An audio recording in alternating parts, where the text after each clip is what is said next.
நேற்று ஐயனார் துணையில் வந்து பார்த்திங்கன்னா சோழன் கிட்ட நிலா வந்து அவ்வளோ லவ்லியாக பேசுகிறாங்க. ஃபஸ்ட்டு பார்க்கும்போது ரொம்ப சிரிச்சிட்டு உங்களை நான் லவ் பண்ணுறேன். அப்போ வந்து ஆஸ் ஆடியன்ஸாக எனக்கு தெரிஞ்சிச்சு இது கண்டிப்பாக வந்து சோழன் நினச்சி பார்க்குறாரு அப்படின்ட்டு.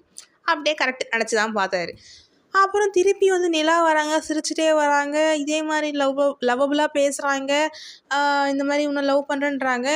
என்னடா இது ஒரு வாட்டி தான் வந்து அந்த சீன்லாம் வைப்பாங்க, ஒரு வேளை திருப்பி ரிப்பீட் ஆகுதோ அந்த சீனு, தெரியாமல் டெலிகாஸ்ட் பண்ணிட்டாங்களோ அப்படி இப்படி இல்லை இது உண்மையா அப்படின்னு யோசிக்க ஆரம்பிச்சிட்டேன் ரொம்ப.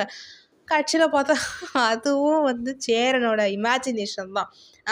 டேரக்டர் நம்மளை எப்படி கன்ஃபியூஸ் பண்ணார் பார்த்தீங்களா? ஃபஸ்ட்டு நீ ஒரு சீன் வச்சா உன் மைண்டுக்கெலாம் தெரிஞ்சிடும் இது வந்து கண்டிப்பாக வந்து இமேஜினேஷனாக. திருப்பி நான் ரிப்பீட்டாக அதை வச்சேன் அப்படின்னா நீங்கள் யோசிப்பீங்க அப்படின்னு சொல்லிட்டு சூப்பராக டேரக்டர் வந்து நேற்று பண்ணார்.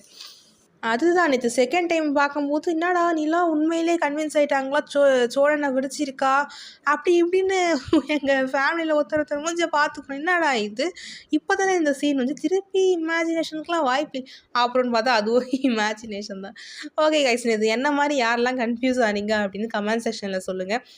அதே மாதிரி நேற்று சேரன் சீன் வந்துச்சு பாருங்க, நீ ஒரு பொறுக்கி, அதை நான் ஃபஸ்ட் டைம் பார்க்குறேன். விச் மீன்ஸ் ரீல்ஸில் நேற்று காலையிலே பார்த்தேன் வந்துச்சு.